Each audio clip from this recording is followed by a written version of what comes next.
Hey mamas, you're listening to the Balanced Working Mama podcast, the only podcast teaching you how to balance your work, motherhood, and wellness. I am Dr. Amber Thornton, clinical psychologist and mama wellness consultant.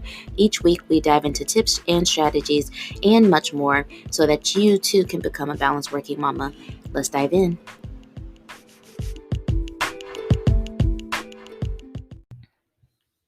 Hey mamas, welcome to another episode of the Balanced Working Mama podcast. For anyone who's new here, my name is Dr. Amber. I am a clinical psychologist, motherhood wellness consultant, and the founder of Balanced Working Mama, where our mission is to inspire millennial working mamas to really and truly find the balance in motherhood. And in today's episode, y'all are going to hear from three amazing mamas who have really worked so hard to find the balance and wellness in motherhood as they pursue something that is very big and important and challenging. But I won't say too much because you're going to listen to today's episode and understand exactly what I mean. But let's do a little check-in. So I'm doing so well, you all. By the time you all are listening to this, I would have just finished.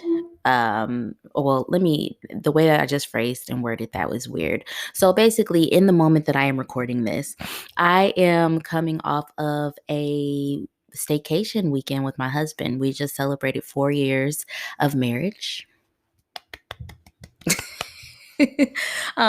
4 years of marriage, and we are still alive. We are still wanting to be married. We are still thriving for the most part. So I think things are going well. We had an amazing weekend. We went to Baltimore, hung out, ate really, really well, got a lot of rest. Like seriously, on Saturday, all we did was eat and relax. And it's basically everything I've needed. And so I'm just so grateful and lucky to, one, have the husband that I do, but also to be able to just have a weekend to relax and to rest. And my children were with our family, their grandparents, and I didn't have to worry about where they were, how they were doing. It just was really very nice. And whenever I go away for a weekend like that, or whenever I have downtime, I always try to come back home and think about, okay, well, what are the things that I can take from this weekend and make sure I try to implement into the rest of my life? Because clearly every day is not going to be like that. I would love that, but that's not the case right now. And so, really thinking about, okay, how can I take components of this and implement it into my life? And so, just thinking of ways that I can continue to prioritize rest when I can, thinking of ways I can continue to delegate where I can, thinking of things that I can let go or take off of my plate if it's not absolutely necessary, really practicing gratitude and doing that frequently, because we know that that is healthy. But also data and research tells us that that helps to make our brain feel good as well. So just things like that I'm really thinking about. I feel so refreshed and ready to tackle another week. So that's where I'm at. That's how I'm doing. Again, I'm also very super excited for our community that is coming in about 2 months. We will get going and open our doors January of 2022. I hope that you have decided to join us. I hope that you are tuning in to our community updates on Instagram Live. I'm actually about to pop on and do one right now. And if you feel behind, don't worry, because in the coming weeks, and also I believe last week's episode, you all will be hearing about these updates on the podcast every now and then as well. So you'll hear updates on the podcast, you'll hear updates on IG Live. If you're on the email list, you'll get updates like that. You won't miss anything if you're tapped into some realm of balanced working mama at this time, because we are talking about the community frequently. So just know, mark your calendars, January is when we will open our doors. With that, let me say we do have focus groups coming up. And so if you all were not able to attend our most recent focus group, that is okay, because we do have another one coming up. And I believe that one is November 21st. Let me check. I believe it's November 21st. And in the focus groups, yep, November 21st, 2 p.m. Eastern Standard Time. Again, that's on Instagram. We talk about it in the email newsletter. But please, please, please, if you are able, attend our focus groups. It is just an open Zoom. I will be there. Other mamas will be there, and we will be talking about what would help the community to feel like a home, what you need and want out of this community, what would make you more likely to want to join our community, things like that. So check for that information so that you can participate and be a part of our focus group, because I really do want your feedback. Anything that you all tell me and say to me, I'm going to implement it into our community the best of my ability. Okay, that is it. Today's episode is about graduate school and motherhood. So, for you mamas who are considering going back to school, wanting to go back in the thick of it right now, this episode is for you. And talk soon.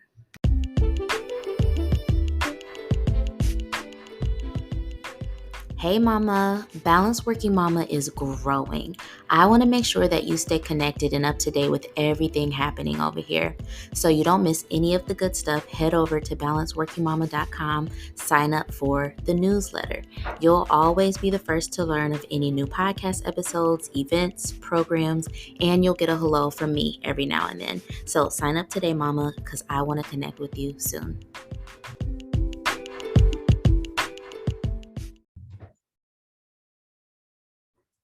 Okay, mamas, we have a really, really, really special episode today. We are going to be talking about motherhood in graduate school. So, for any mama who is interested in pursuing a graduate degree or going back to school in some capacity, I have 3 mamas who are in the process of doing this right now, and they are going to share their experience of what that has been like, how they've been surviving. Hopefully, some encouragement. I know it's not easy, but maybe a little bit of encouragement along the way for anyone who's wanting to pursue it. But I'm excited to have this chat with you all. Well, let's just get started and maybe start with some introductions. So maybe we can go around, let us know who you are, and tell us a little bit about the work you're doing and or the degree that you are in the process of pursuing. She can go first. All right. Hi, I am Ashley Burton Lockley. I am currently in the doctoral program at Eastern University for marriage and family therapy. I just started May. So I was in another doctoral program that I absolutely hated, and going through the Empower Wellness group, the inaugural group, with Dr. Amber. She really helped me to get clear about my goals as far as the doctoral program. And at that time I was engaged, newly engaged, and coming into the motherhood journey. My husband has a child. We have a child, but I am not my son's biological mother. So all of that was very, very new. And Dr. Amber was very instrumental in helping me to realize, hey, you can do it all. I'm not saying it's going to be easy, but you can do it all. So I'm here, I'm doing it, and very grateful to be on here. Yes, thank you. And shout out to the inaugural cycle. Ooh, that was a whole over a year ago. Ooh, time goes fast. Oh my gosh. LaJoya, you want to go next? Let us know who you are. Hi, everyone. First, thank you, Dr. Amber, for inviting me on here. My name is LaJoya Shelley, and I am a 4th-year doctoral student at the University of Hawaii at Manoa, studying education administration with a higher education focus. I primarily focus on Black graduate women's socialization experiences in the academy and their preparation for the professoriate. So I am currently working on my prospectus and really trying to get comps done. So I am hoping that this is a semester that happens. But a lot has been happening this semester, but I'm staying focused. I'm a little different than Ashley. I was already 3 years in. As a matter of fact, I was finishing my coursework when I found out I was pregnant, and I was not trying to get pregnant. So it has been a blessing in the sense that it's having a child has grounded me, and I think it's made me a better scholar, but it has also made it that much more challenging because I had to change a lot of my habits, my grad school habits, and we all know about that, staying up or writing really early or just having blocks of time. And now I write and work in stolen moments. So I'm happy to be here and happy to share about my journey as a mother scholar. Yes. All right, Noel, your turn. Okay, well, thank you. Thank you. My name is Noelle Green Young, and I am a mother of 3 small children. I started going to school at Grand Canyon University online for my PhD in psychology about 3 years ago when my first child was some age and I was pregnant with the second one. And so I've given birth twice in the program. And yeah, it's I like to say that the 2 struggles cancel each other out. Because the doctorate is really involved and very time consuming, and then so is motherhood. So at one point you can turn to one and be like, and go to the other. But it's kind of running 2 shows.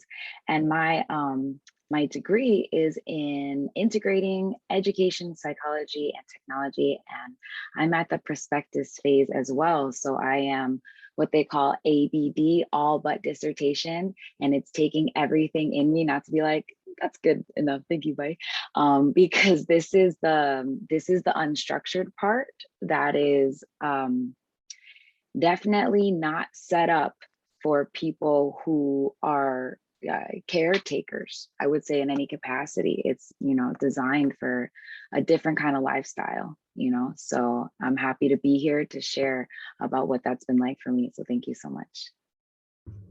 I feel like we're already getting into the good stuff, Noel, when you just said that, the structure and the design of pursuing this education is not necessarily designed for caretakers. And so I'll be transparent. I got all my degrees before I was a mom, so I don't know nothing about this. So that's why I'm glad that y'all are on, because even when I think about, like, at this point in my life, going back to school, luckily I don't want to do that, but when I think about that, I'm like, oh my gosh, I don't know how I would do it. So I'm so glad that we're talking to you all. But also, let me just say, I'm so proud of you all, and like just us in general, like all these degrees, like all these like fancy words we're saying, like we're really out here doing it. And I think that's it's also going to encourage another mom who might be doubtful or scared to pursue this. Like, we're doing it, and no, it's not easy at all, but you all are really proof that it's possible. And so I guess my first question is, what even led you to continue your education? I know, LaJoya, you said that it was not planned.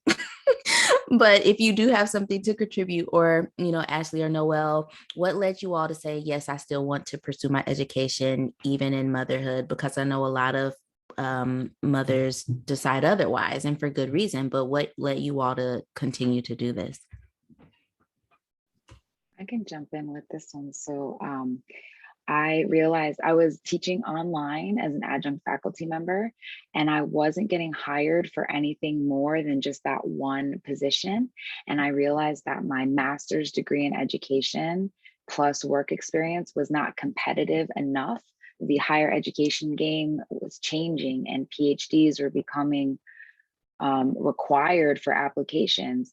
And then another part of me, I laugh, I was bored. I was like, I want something to do. I want something for me. And I'm like, now I'm like, you should have taken up yoga or something. Cause, but it is a big part of, it ended up being a big part of my life, because in more ways than one, it was through my experience with Dr. Amber's program that I learned that some of the struggles that I was having with motherhood had to do with my neurotype, that I ended up testing autistic and having ADHD. And so then I was able to turn my degree in psychology into something about that. And so now it all makes sense all together why I'm doing it, because I have the research expertise to help me, my family, the other people I come across, and So it all makes sense now. And so I would encourage people who have the inkling to be scholars to pursue it almost for the sake of pursuing it, because the journey will change you. And I think it will make sense about 2.5 years in why you're actually there. Yes. So the patience, you got to have the patience and the belief that it'll all make sense. I like that. I really do. Sure. I mentioned I was in another doctoral program that I started that was completely online. And I made the decision to go into that program more for the convenience than feeling like, oh, this is the program that's for me. The program that I'm in now, I have wanted to be in this program for 5 years. And every time I got to a point where I was like, oh, okay, I'm going to apply, and I talked myself out of it. I submitted the application like twice. I just didn't see it through. And so, as I said, mentioned before, going through the Empower Wellness program last summer, I knew I really wanted to go marriage and family. My master's degree is in professional counseling. I'm not currently practicing, but I knew that I specifically wanted to do marriage and family. I talked myself out of staying in the marriage and family program for my master's degree because I was convinced that I was an old maid and I would never get married. And so I share that because I should not have stepped away from that path, but I want to be honest, like, sometimes our insecurities will lead us down all these different roads. And I now know that I would have been a bomb practitioner whether I ever got married or not. But it took me a while to get there. I'm there now. And so getting into this program while at the same time getting married and becoming a mother, there were quite a few people that were like, don't you want to wait? Like, you're doing a lot right now. 2021 has been a very explosive year for me personally. And thank God it's like not explosive in the other way, but like a good explosive, lots of good things happening. And even my parents were just like, don't you want to, get used to being married first? And I had talked myself out of a lot of different things for timing before.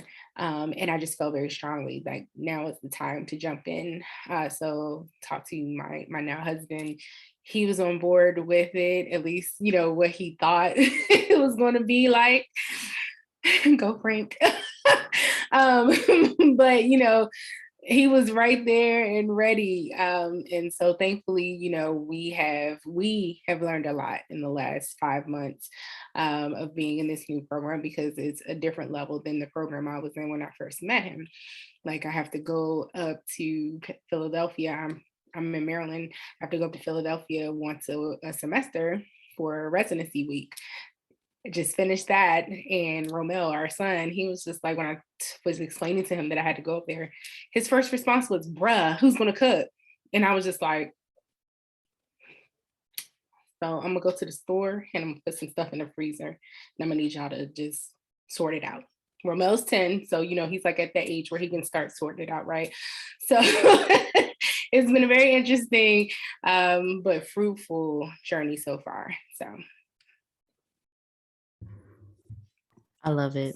Oh, go ahead. Go ahead, cousin. I love that too. I think I decided to stay in the program after having Grace, because she became she became part of my why, right? So part of my why and why I look at Black graduate women's experiences, because I want to understand what are the barriers to Black women's access to the professoriate, because I can count on my hand how many Black women educators I've encountered. But what I know about Black women is that we are educators and we are teachers. And so our ways of knowing and being and thinking is not recognized by Western knowledge structures, right? And so I really want that, because I don't want Grace, my daughter, to have to sit in a classroom and wonder if her way of thinking and being is valid and it matters, because hopefully she will see more women or who look like her and who sound like her aunties and her, you know, her mother. And so I really became motivated, but it was very isolating because I went from being the golden girl who was always on it and always ready to being like, I can't do it. And I also had hypertension, and you know, during my pregnancy. So I had to dial everything way back. I had to tell a lot of people no, I had to step back from a lot of projects. And so I wasn't showing up professionally the way that I had before. And so I really had to, like my last semester, I don't remember much. I was just so daggone tired. I was like, I'm here, but this is my first trimester and y'all not getting a lot out of me. And it was a mindset when we're overachievers and we are high achieving people, in particular, high achieving women, Black women, women of color, that matters how we show up in spaces. And so I really had to reconcile that my body was doing very important work, and that did not change or diminish my professional value. But like Noelle said, I had to focus on something else right now, and that was to get my child earthside healthy and to stay alive, right? And that sounds like, you know, maybe like hyperbole, but it's not. Like, we know that Black women are dying and our children are dying in childbirth and sometimes directly after, you know. So I really had to focus in on my wellness. And sometimes when you're in grad school, that seems like that's a competing interest, wellness, but I really had to stay focused. And so anyway, I've stayed because of my daughter. I've stayed also because I've learned how to balance wellness, and really that she was a saving grace in that way, because if I would have continued to go how I was going before pregnancy, I absolutely would have continued to be unhealthy, because my pregnancy is what let me know that my blood pressure was out of control. If I hadn't gotten pregnant, I would have kept going because I wasn't checking in with myself. And so I've stayed for her, and I've gotten better at managing myself and prioritizing family. Like I never did in grad school. It was like, well, you know, I'm working, so what? You know, and that's not healthy. And so if anyone takes anything else from any comments I make today, is that the academy, especially for women and caregivers and caretakers, it's not going to prioritize those things. It's not. But you can prioritize that and still be successful in higher ed. It doesn't put you at a deficit because you're a caretaker, a mother. It enhances, and it has made me more compassionate, in particular when I'm dealing with my students, because I understand, you know, it's a more holistic approach to student development and to teaching and praxis. So yeah, that's what has kept me. So I credit a lot to Grace, because she's expanded my view of myself and how I navigate higher ed overall. Wow. I'm so impressed by y'all. Like, I really am. And I think the word, funny enough, that is coming to me is just balance. Like, I think it is a very delicate balance of like being a mother, but then also pursuing, you know, something so big as a doctorate degree or a graduate degree. And it can feel like those two things are competing, but the way that you both, or all of you all described it, is like it's this like intricate balance that works together. And I think you know, LaJoya, you kind of hit on this. It's unfortunate that society makes it seem like we're failing when we're just trying to balance the both of them. And so I think what you all are saying is like, you know, the way that you do it, you know, as a mother pursuing your education and your goals and your dreams, you're not failing. It's just that society isn't set up to accommodate us in the way that it needs. And again, I'm just so glad that y'all are sharing y'all's experience, because we're doing it differently doesn't make it deficient, or it doesn't make it wrong. It's, you know, we're doing it how we need to do it. And so with that, the next question I want to ask is pretty like, what's the word? Practical, because I know that there's people listening and they're just like, okay, well, what is like a typical day like for you all? And so I think this will be good because you all are in different seasons of motherhood. Like Noelle, I know you have multiple children. LaJoya, you have Grace. Ashley, you have an older child. So tell us, like, what is a typical day look like for you when you are doing school and motherhood and all the other things that y'all do?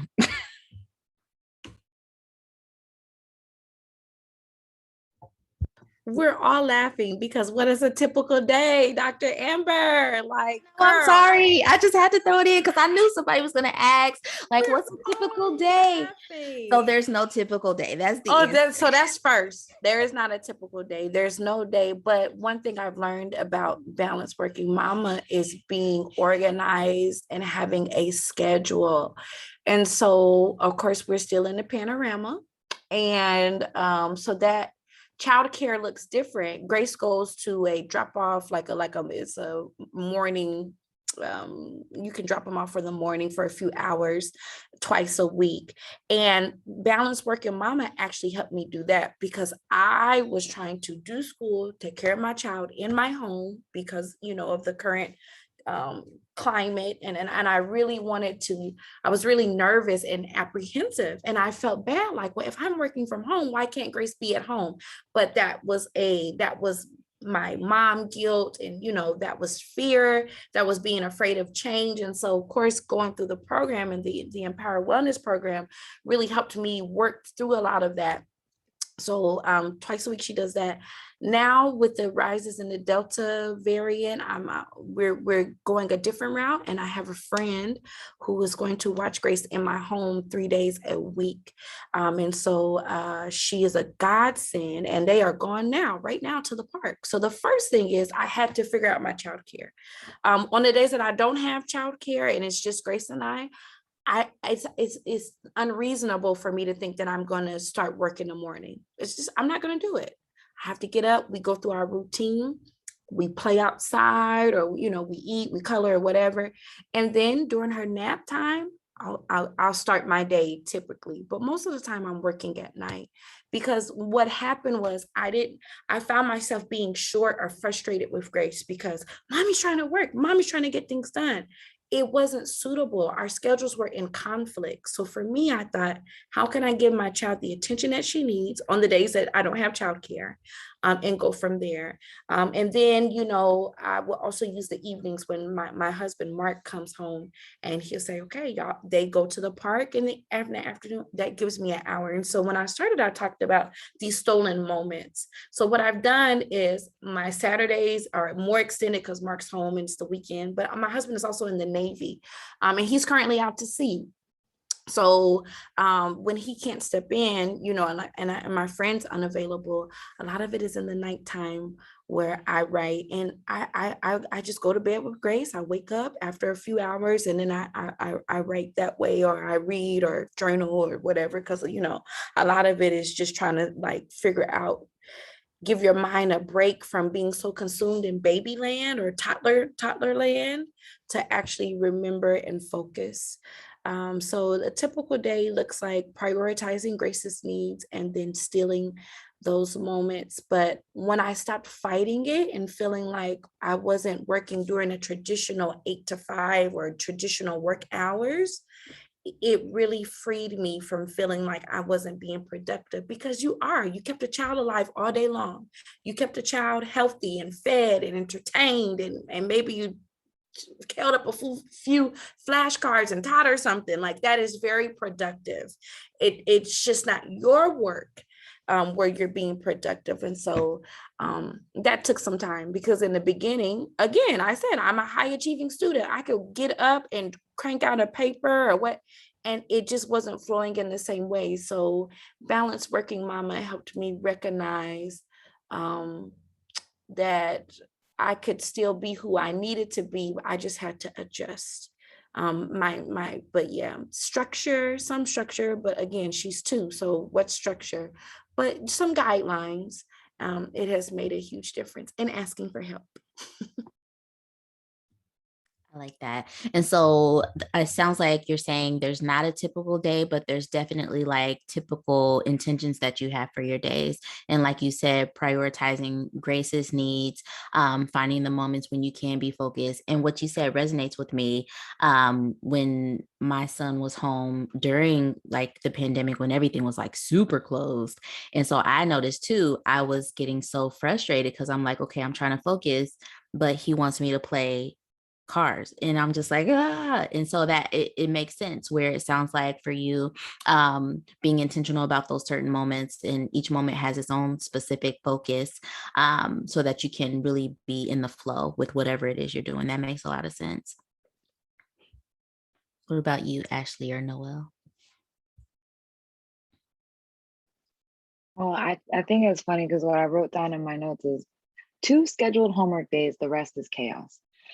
Because I got to a point where I had to stop teaching the adjunct job because I could not get things done in the time frame that they wanted them done. Even though it was an online school, like they want a student does something and you need to be right away, like, hey, what's going on? And I got kids, so I'm waiting until they go to sleep to get things done. And that wasn't, they didn't like that turnaround time, right? So now leaving work, I realized I need to put in time for school in the day, because now with the 3 kids, the nighttime has become rest time. Like I've noticed about myself, like now when the sun goes down, we're gonna wind it on down. And also, um, my body can't handle doing the childcare work all day and then sitting in the chair all night. It just, we're not there anymore. And I'm grateful because I would have never known that about myself, similar to what LaJoya was saying about the blood pressure. Like I would have just kept sitting here like this, like all hunched over and like, you know, writing for hours and hours. So now I have 2 scheduled days a week where I make sure that no matter what is happening in the week, I'm doing some kind of homework at that time. It's difficult because that's rarely the time I want to do it. It just like it's never, I don't think of a time where I'm like, oh, it's time to do it and I want to do it. Like that does not line up. So I have to like force myself through, and it takes like 15-20 minutes, you know, to like get it going. And it can't be what it was before, which would be like, oh, let's go to Starbucks and like get a croissant and like get out the laptop and we're working in the cafe. For so many reasons it can't be that. I don't like time, pandemic, like all these things, right? It's got to be like that's why I like when LaJoya said stolen moments too, because it's like go get it done. And it's forcing me to be more concise, and take out some of the this is for me personally. I had a lot of emotions around my schoolwork. I think it also from being always having good grades, always being smart, right? Like you get into a doctoral program and everybody's smart. So now it's about, can you smart people get the work done, right? And I've never been tested like this without someone to be like, here's the structure, right? Like I have to do it. So having those, for me, the 2 scheduled homework days, and because it's my like protected time, it's so hard for me also like not to be like, oh, I'm going to Target instead, right? So scheduling them and then keeping them. That's what my success schedule looks like. That's awesome. And again, this is super helpful because even I would have, I, yeah, I don't think I would have had the answer to that. But I like what you're saying, Noel. Like you have 2 focused days to dedicate to this. And it's helpful for another mom because I think maybe some mamas might be assuming, well, I've got to be in school mode every single day. And that seems like that's not realistic or No, and they'll like tell you the way the messaging is like, you got to write a little bit every day. Every day you got to. I'm like, no, I got to care for these babies every day. But you all give like, and when I say 2 days a week, I mean like a 2-hour spurt. Like that's all I like. That's all we got. You know, it's not like the 8-hour thing. So yeah, I think it's more manageable that way. I love that you said that, Noel, about the messaging, because this is an ideal and the structure. So we talk about, we're doc students. So the structure of graduate education specifically, when you even think about the class schedule, it is in direct conflict with caregiving responsibilities. And, you know, before I stepped into this journey, I wasn't even cognizant. Like I'm a graduate assistant. I don't receive maternity leave. I don't get paid sick leave. And so by the grace of God, I have a faculty advisor who also had 2 children while she was in school.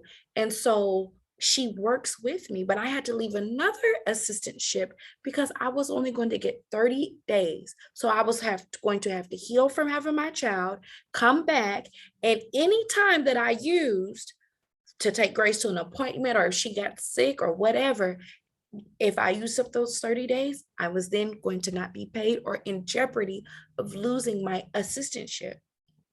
Right? So becomes a larger issue when we think about how graduate school is structured and who's included. And so in a way, we're already pushing out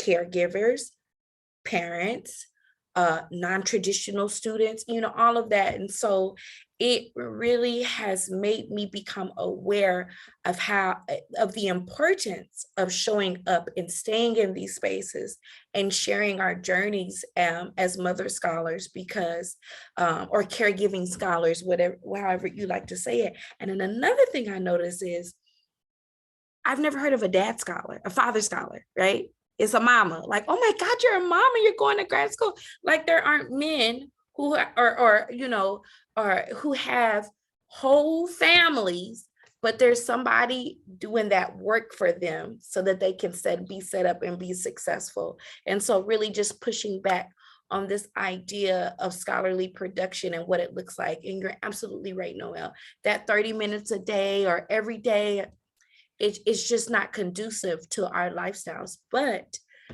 we can set systems in place that work, and we can still thrive. So I'm sorry, that's my tangent. That after I get done with my dissertation, I'm definitely going to be looking at mother scholars. And yes, I'm like, this is really shaping my research agenda. Good. I'm glad. Ashley, what about you?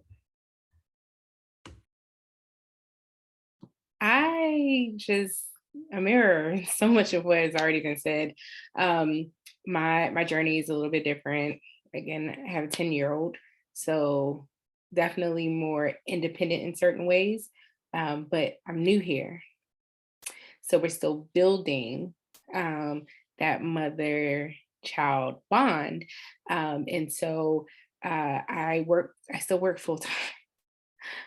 I don't know, y'all, just pray for me. I still work full time. Thankfully, I'm still working at home. My husband still works at home, and we opted to keep Romel at home this semester because PG County schools just look a little crazy.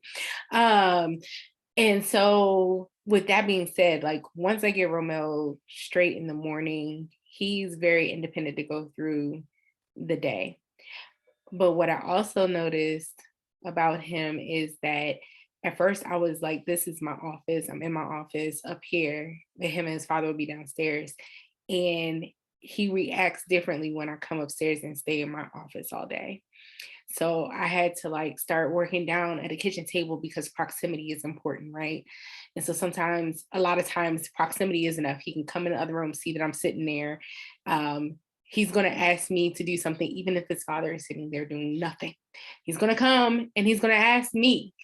And I'm still getting used to that. So you guys pray for me. But I'm still getting used to that. But like also some of that new mom guilt of like, oh, I've got to drop what I'm doing. Like I can totally tap in and be like, can you ask your father?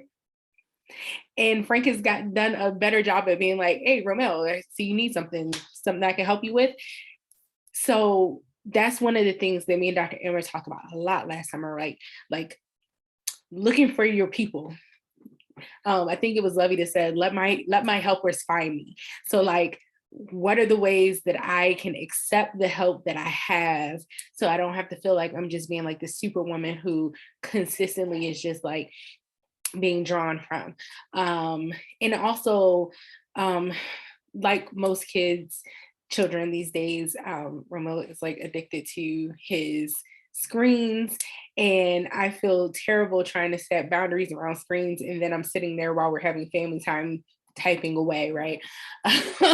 So learning, how to kind of carve out certain, like family time where I know that I'm just going to dedicate that time. Like, I don't need to always be there doing that because I trip myself. I'm a night person. I'm not really a morning person. So nighttime is the right time for me. Like I can jump in, right? But I'm in my mid-30s now. Sis be tired. Sis be tired, so like I have to be honest with myself. I have to be we have to be honest with ourselves. And so Dr. Amber was like, girl, we need to get you a bedtime routine.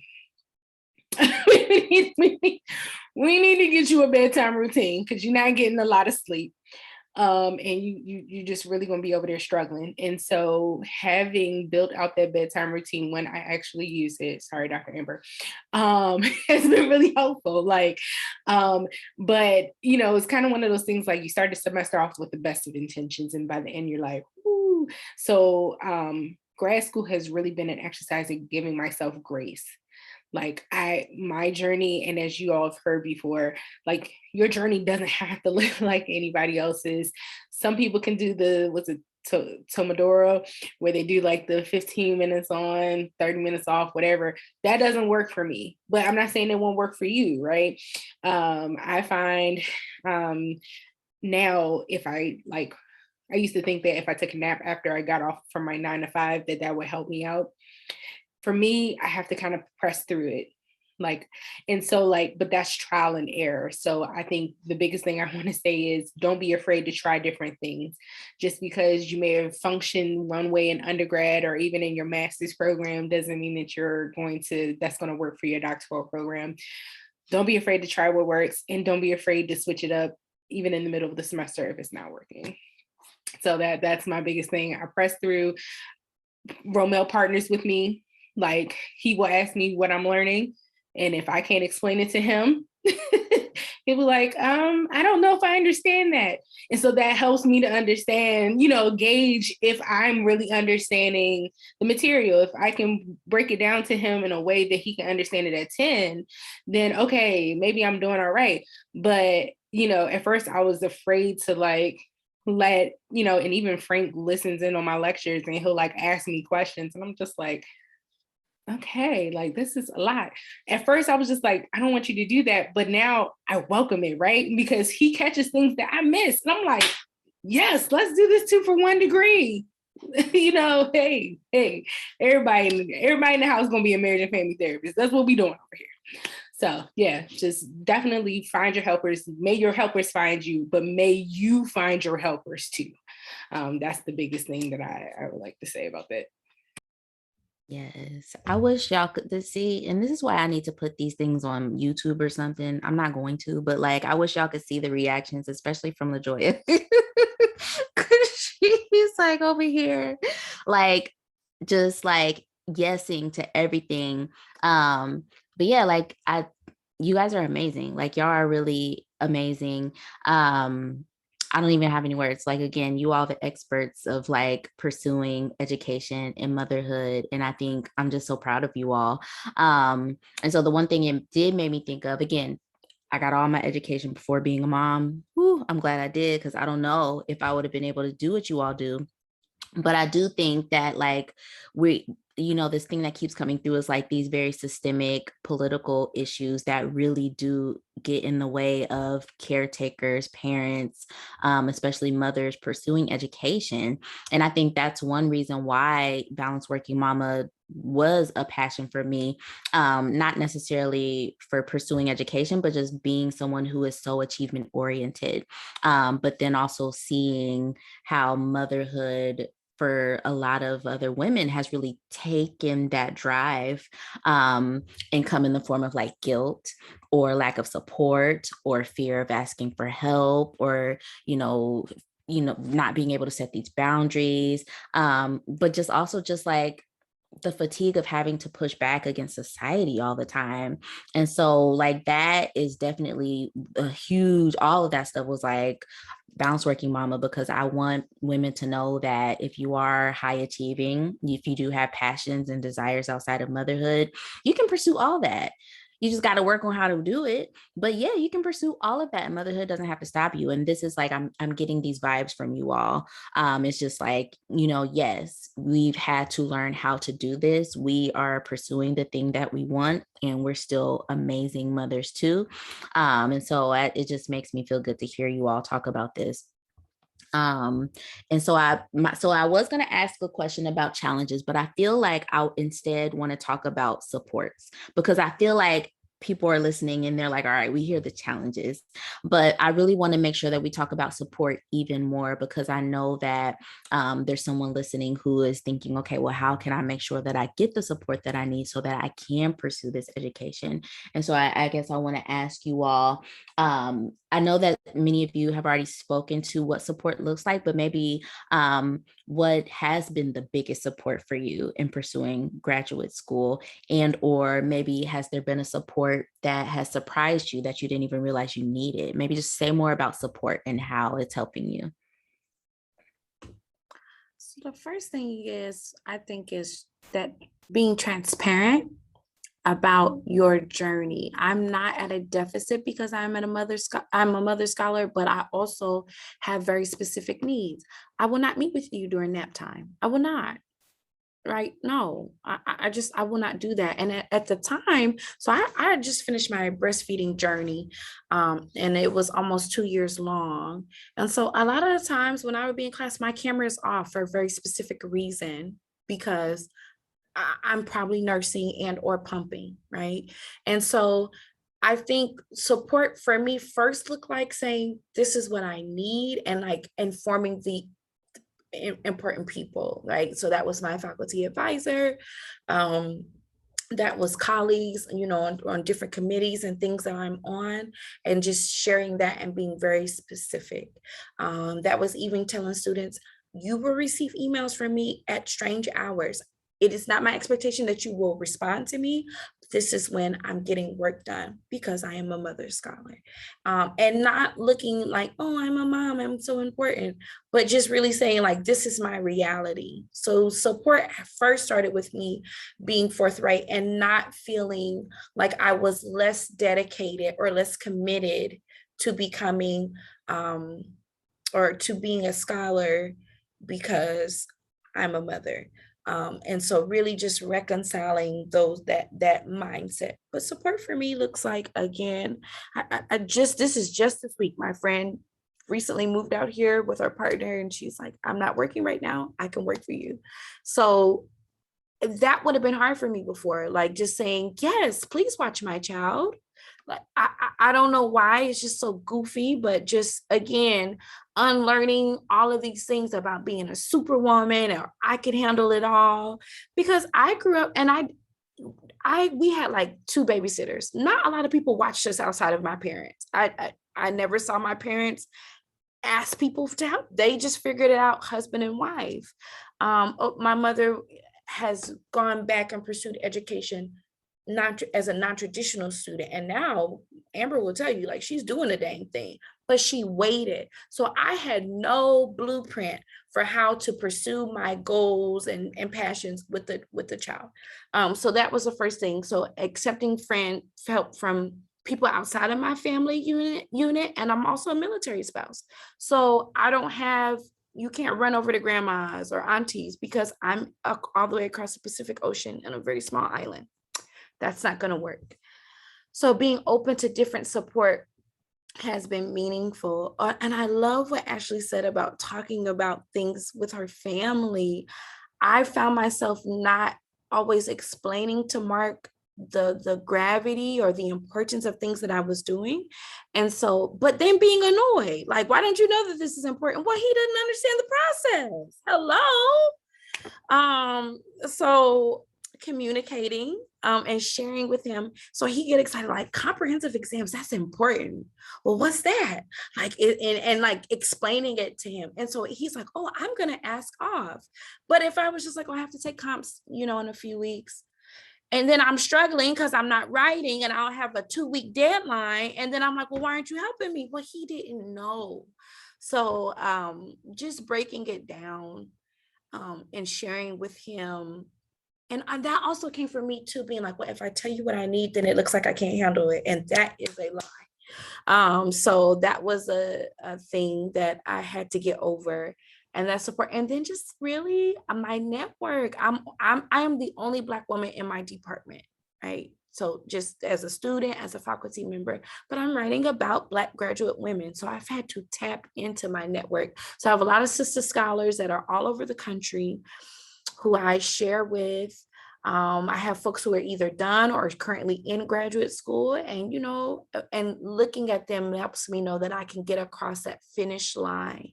And so tapping in and doing this work in community with other Black women scholars has just been foundational to helping me get through this.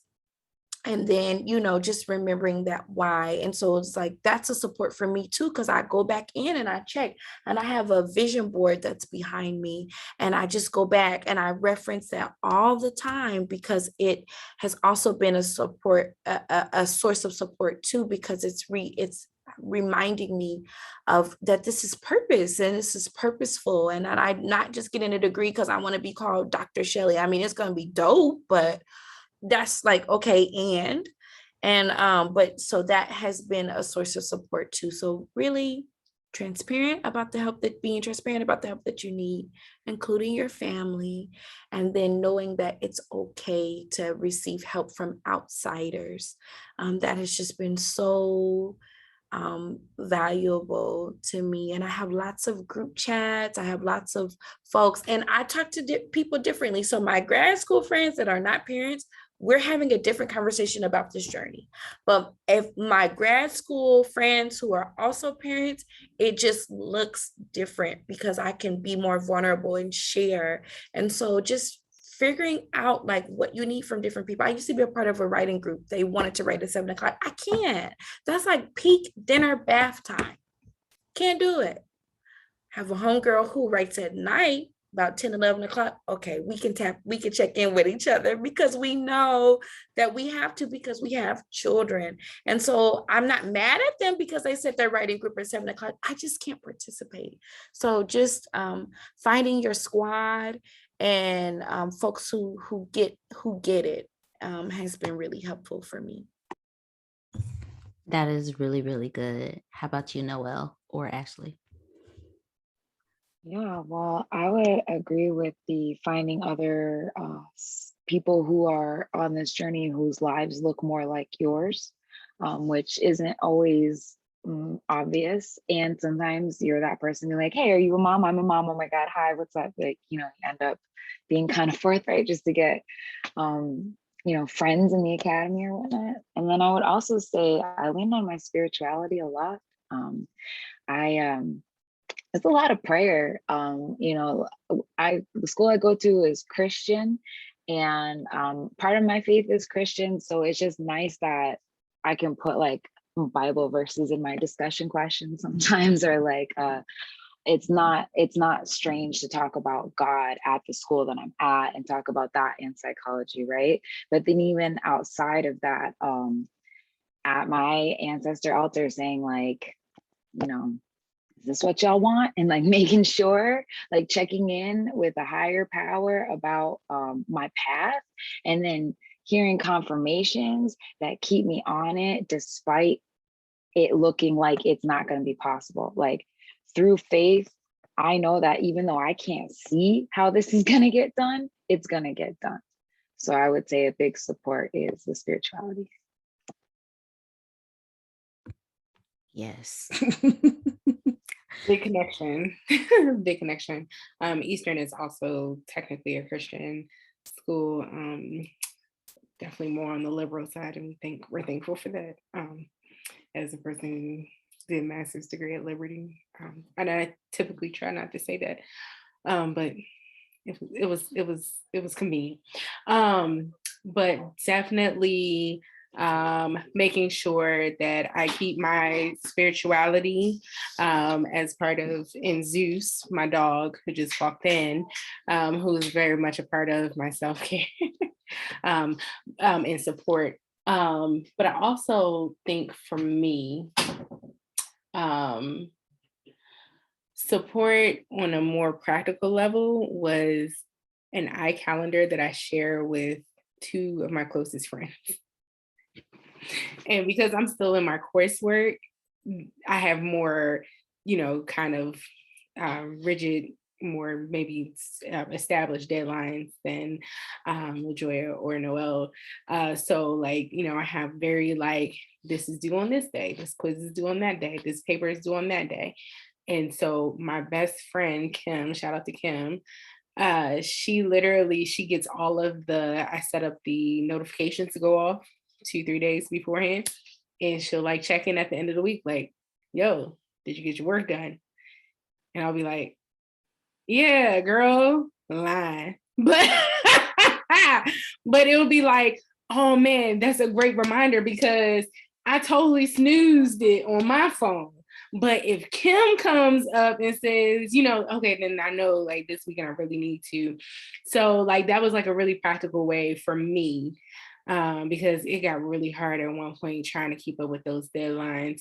But being able to rely on, like I said, my friends and family who want to be supportive, who want to know and understand, I think, but not assume that they don't want to, right? I think a lot of times it's easy for us to take on the burden of like, you want to understand, but you can't because you're not in the thick of it. Which leads that is a Dora the Explorer song, Into the Thick of It. Sorry. That's the way my brain operates right now. So just, you can edit that out, Dr. Amber, if you want to. But, just realizing that people want to be there for you and not being afraid to say, I think like it was LaJoya that said, hey, it's not that I'm too much, but I have very specific needs and it looks a little different. And not being afraid to like say that. So definitely find myself agreeing with what has already been said about finding your supports. That's important. Yes. Oh, I appreciate y'all so much for this conversation. I'm realizing that our time is going to end soon. And because we are all busy and working and have babies, I want to definitely make sure we wrap up soon. But I'm going to try to put our last two questions into one. And hopefully it'll be like a quick fire answer.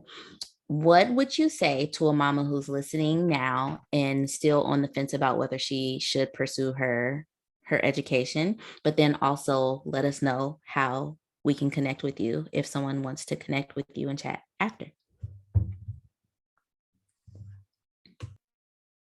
I would just say go with what you're convinced you're supposed to do.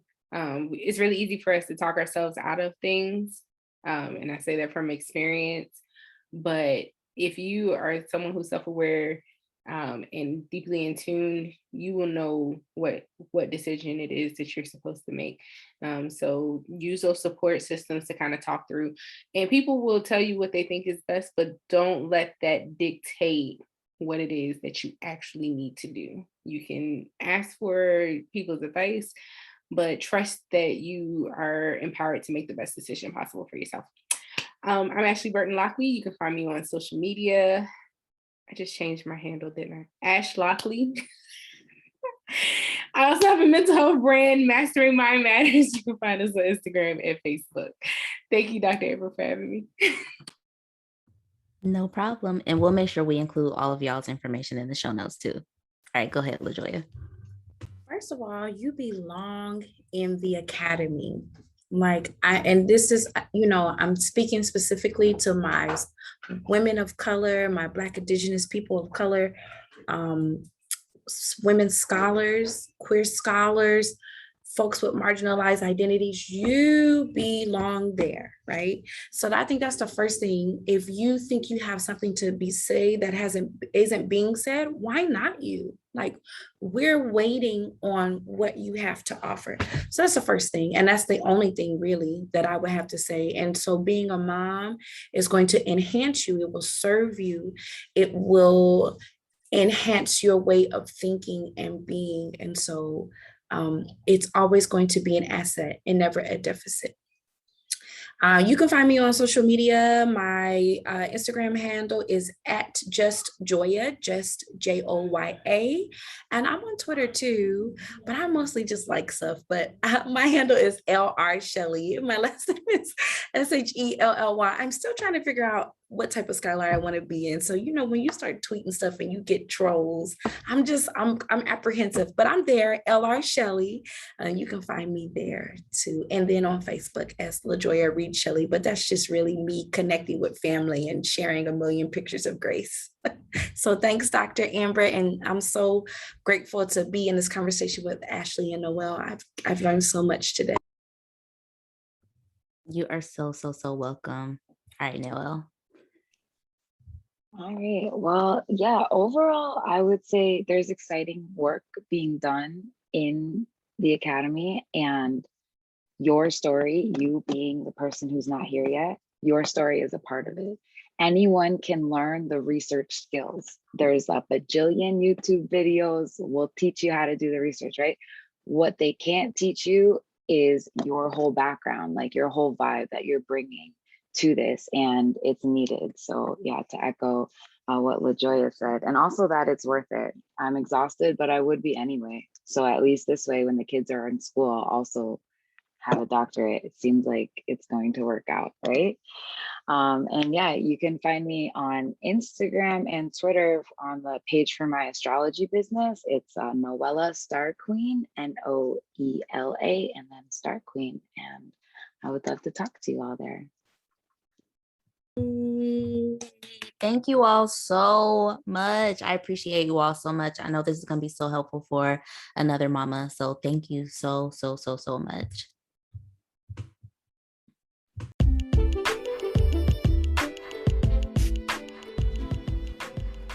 Hey mama, I'm so glad you're listening to the podcast, but I also want to connect with you on social media. So be sure to follow me and Balanced Working Mama on Instagram. You can find me at Dr. Amber Thornton. That's DrAmberThornton, and Balanced Working Mama at Balanced Working Mama. BALANCEDWORKINGMAMA. Follow along, join in on the fun, but then also send me a DM to say hello. See you there.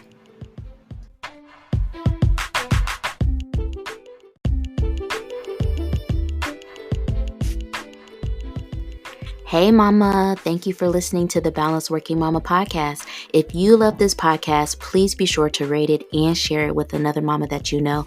And don't forget to follow me and Balanced Working Mama on Instagram. I'll talk to you soon.